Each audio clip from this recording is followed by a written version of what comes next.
An organization right here in California raising awareness of the increased cancer risk faced by firefighters. Heather Lake live in Kearny Mesa now this morning with how you can get involved. Hi, Heather. Hey, good morning. Yeah, our firefighters are learning so much about their risk of getting cancer on the job, occupational cancer, and they're also learning about how they can get support for this. So we're talking with a cancer survivor and also the cancer and health coordinator for San Diego Fire Rescue, Kyle O'Neill, this morning. And you have a story that's obviously one that many people are experiencing now, which is that of cancer. How did you find out that you had cancer when you were on the job? So unfortunately, I was diagnosed with cancer back in 2016.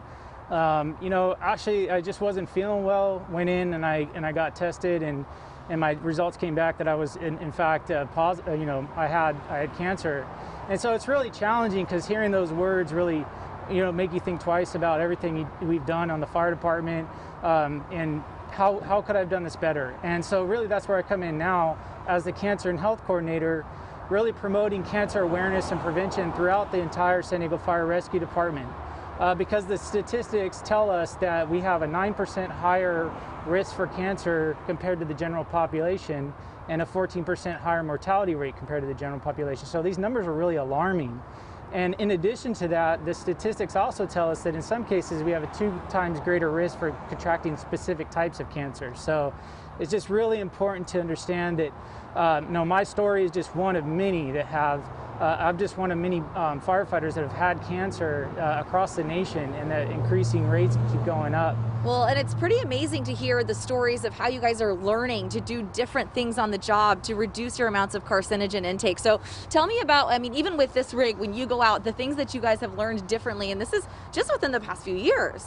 Right. So some of the things we're doing now proactively to, protect ourselves better from exposure are things like on-scene decontamination, where when we come out of a fire, we're contaminated with chemicals.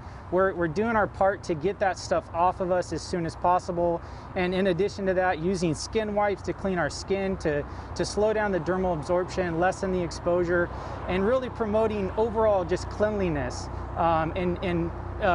telling firefighters that we need to do a better job of protecting our bodies, protecting ourselves at fires. Well, you guys start so young too, and you're in all of these fires day in and day out. Being a firefighter in California specifically, it's a really tough job.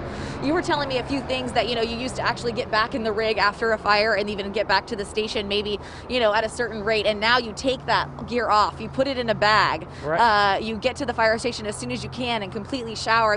These are steps that could be a big deal in a young man or firefighter man or woman's life when it comes to contracting cancer. And now we're talking about how January, you guys are making this Firefighter Cancer Awareness Month. It could be any month, it should be every month, but what are we doing specifically to kind of create this awareness, let firefighters know, and then let other people support in this effort to keep you guys on the job? Yeah, so Firefighter Cancer Awareness Month debuted this year, and the ultimate goal was to inform the fire department personnel that needed further education, and also really inform the public on the ongoing need to take care of this unfortunate problem that we face in today's fire service. So the goal is really just to continue to educate, train, spread awareness, what our statistics are.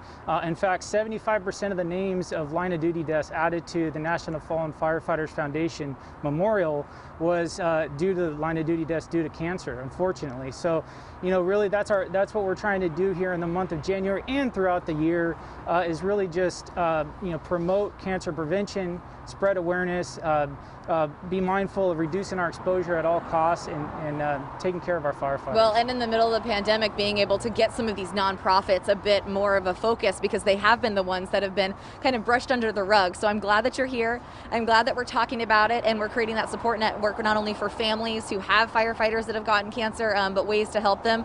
We're going to talk a little bit more about this organization and what they're doing in California and across the entire nation. I've also put a link up for it on fox5sandiego.com. It's called the Firefighter Cancer Support Network, and that's up there. You can also donate and help out, and plenty of resources on that as well. That's going to do it for us in Kearny Mesa. I'll send it back to you guys in the studio for now. A lot of great work that they're doing to help a lot of people. Heather Lake, thank you so much for that. Hey.